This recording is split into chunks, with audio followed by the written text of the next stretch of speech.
We put together a collaboration video with a few other YouTube channels.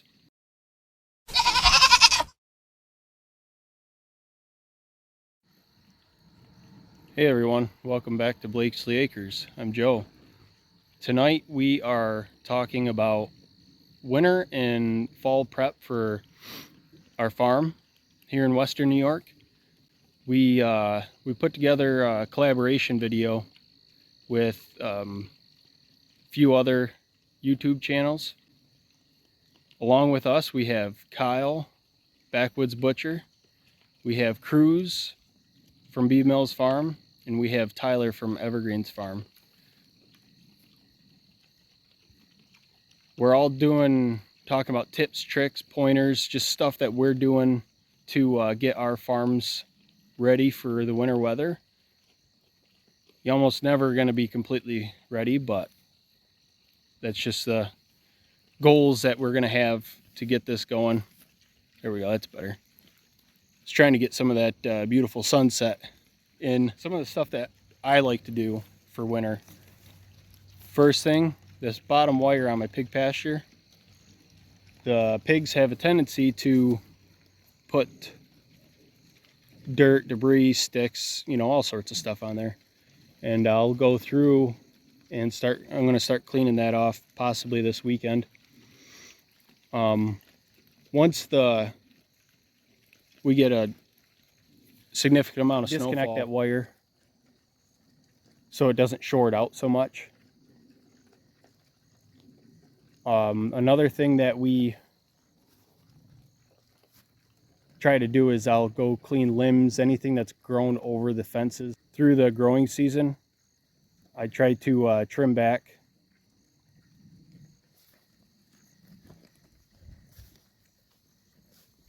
Another thing that I don't know if we're going to be able to get it way back there. I like to stockpile hay if I can. This is the first year that I've actually been able to get a significant amount of hay beforehand. And it's a big relief off your shoulders when you know you can get a good chunk of the winter fed by what you already have. We got 50 bales last week hauled, well, 2 weeks ago now, hauled home and piled up. I'm going to get them covered to help keep them a little bit better. Another thing I do is I'll go through and collect all my garden hoses, because you have livestock, you're going to have a lot of garden hoses. You can see that yellow line right there. That is actually a 3/4 inch plastic gas line, but it actually will accept the same fittings as a 3/4 inch a 3/4 inch black water line, and I got it for free. So I've been using it the last couple seasons to get water to this far end of the pasture by hooking it up to the water spigot on the cabin. I'll go through and blow air through the water line here, and all of the garden hoses that I'm not using, I try to blow air through them, get them rolled up and hung on the wall in the barn somewhere, or piled up somewhere that I know that they're not going to get damaged any more than they already have. Hoses usually don't last around here very long. Now for winter watering, most of my animals besides the pigs will be down at the barn.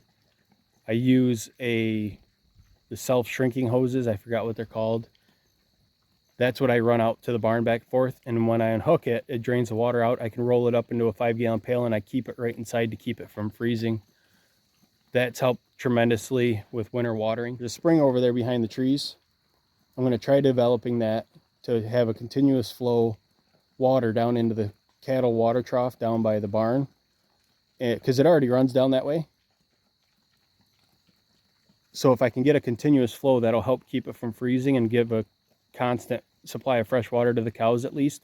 But I'm hoping I'll be able to pull out of that and fill 5-gallon buckets for the goats and rabbits. I'm gonna try moving down there this year, whatever else we have down there at the time.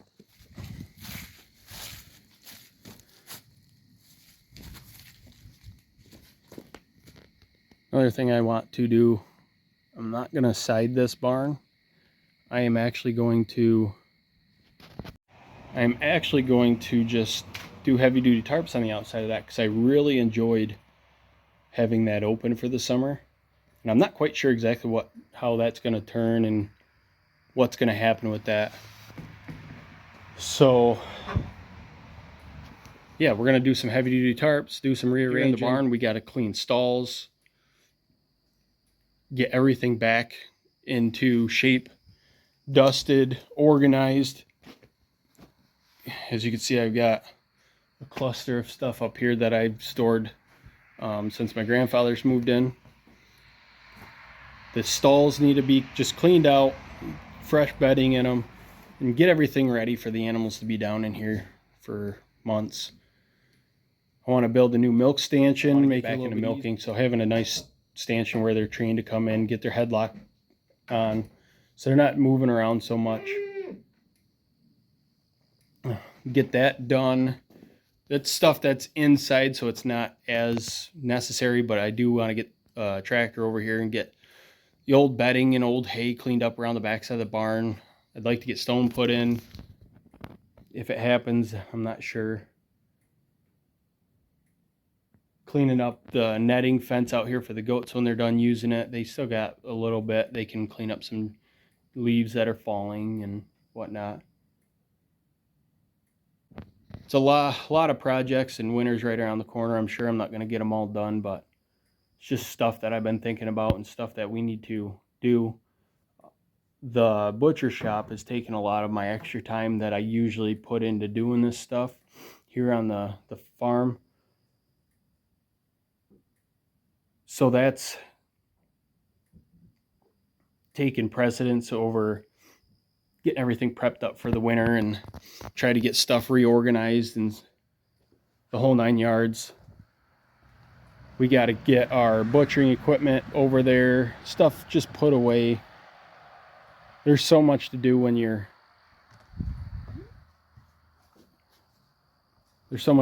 have a farm and you're working full time on top of the YouTube channel, trying to build a business. There's a ton that goes into all this. I put long days in trying to succeed in my dreams and goals in life. And having the farm is one of my biggest dreams that I've ever had. It's probably not the best dream, but I'm passionate about it. I absolutely enjoy having the animals for the most part. Trust me, everybody that raises animals knows there's days that you can just rather be done with it and question why you're doing it. But for the most part, it's a very rewarding life, and I enjoy knowing where my meat, milk, eggs, they come from. I'm feeding my family a quality product, and I can put out for extended family and friends quality products. And hopefully in the future, I'm also going to be able to provide a lot more customers with meat products. I'm not sure if we're going to be able to support that. If not, I'd really like to support other local farmers through my butchering shop and be able to make good things happen for our local communities and try to build a customer base around local pasture raised food. Another thing we do to get ready for winter is cut and stack firewood. I try to do that year round. I really enjoy it. It's one of my more relaxing things that I do here on the farm for me.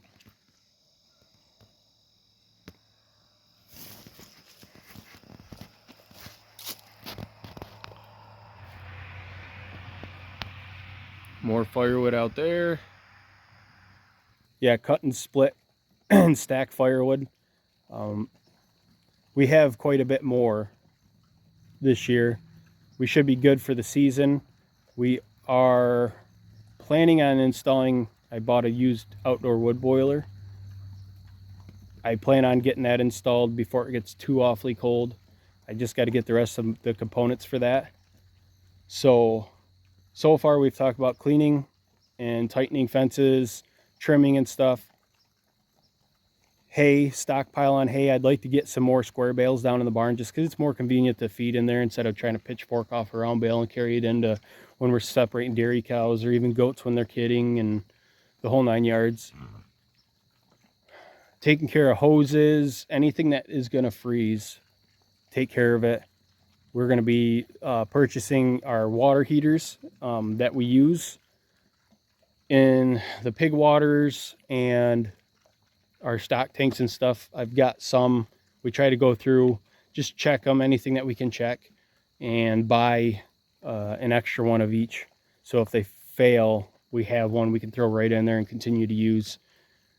In past years when we haven't had the funds to do that, it's been a nightmare chipping and breaking ice out of tanks and trying to keep things thawed because winter is very unpredictable here in Western New York. We're into October now, and we could get winter at any point, honestly. Other than that, just general cleanup. Just get rid of anything that is in the way, any pieces of small garbage, stuff like that. Try to clean up the yards, pastures, anything that might be out of the ordinary.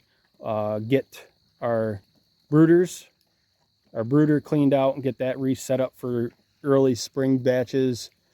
Get our chicken tractors stacked up on blocks off the ground just to help keep the lumber from rotting, so we did not use pressure treated. Another thing I really need to get after is some better pig shelters. I've got 2 sows that are supposed to be bred for January, and we farrowed last year in our hoop huts that we did, but I want to make something a little bit better this year. These guys aren't going to be as hardy as the Mangalitsa crosses. They're blue butt. Yeah, so upgrading our pig shelters. I'm not exactly sure how I'm going to do it yet, but I definitely want to get something better up here for our herd of pigs. They deserve it, and I want to be more successful to produce more of these little bacon seeds right here. Just stuff that I'm constantly thinking about. Now, another thing for fencing is I'll be going through and collecting all my portable fencing, my polywire, fiberglass fence posts, getting that all rolled up and stored away for the winter. You leave that stuff out, it tends to deteriorate a lot faster going through the freeze and frost and ice and rain and the whole 9 yards. Waters is another big thing, along with the cow waters. The pig waters, making sure I have extra nipples, because as those freeze and thaw, they could also break. I usually try to keep 3 or 4 extra nipples for the pig waters and the plastic bungs. And for our vehicles, making sure we have decent tires. We get ice, snow. Look at Buffalo's gotten multiple times hammered with 6 feet plus in a night. So making sure we have good snow, at least snow tires on our vehicles, is a big thing for us. We'll be ordering tires for my wife's car here pretty soon. Those ones have lasted 2 seasons. I was actually very surprised. We're going to try going with the same brand again. Can't remember exactly what they were, but they've been excellent for the vehicle. It's all-wheel drive Nissan Rogue. On top of the farm, we got to get the butcher shop squared away. I have to finish winterizing our guest cabin. My grandfather lives there full-time now. My original plan with that for the winter was just to drain the water lines and just shut it down for the winter, just because it'd be easier. I eventually want to turn that into an Airbnb for a different income source. We clean up around the pond, just kind of get the dock prepped for the freezing around that. Another thing before winter,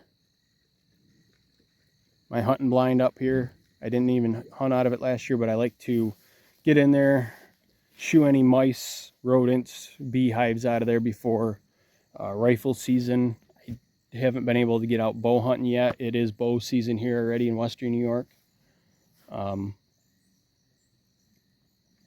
Going through our food pantry making sure we have everything rotated and stocked up on the essentials, our condiments and canned goods, our dry goods. We do buy that stuff in bulk. We don't have a huge stockpile, but it's something that we've been working on over the last couple of years. That's another thing we like to do before it gets too cold. Making sure our generator's working good, because when you lose power in the middle of winter, it's pretty brutal here in Western New York for sure. Especially if you got heat sources that rely on electric, you know, blower fans, which our outdoor wood boiler will have circulator pumps, and we'll have a blower fan set up on that. We do have a propane floor model furnace that we are keeping. That's what we use primarily now, but propane's getting very expensive. But that will be kept as a backup heat source.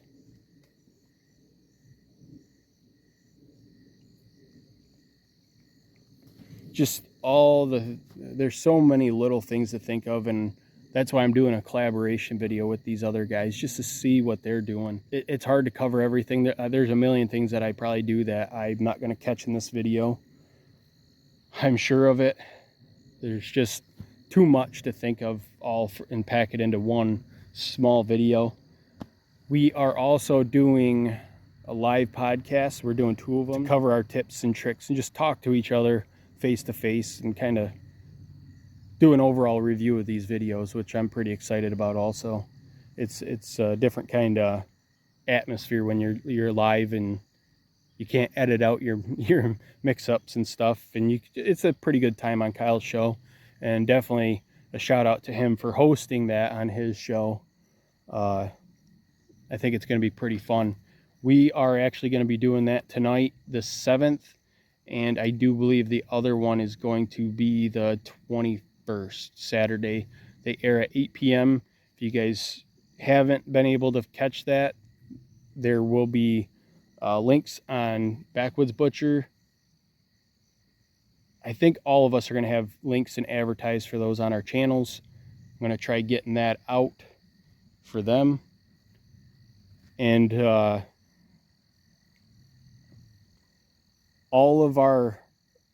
links to the other 3 channels are going to be down below in the description for their videos. If you guys could, definitely go over there and watch them. Check them out, see what they got to say.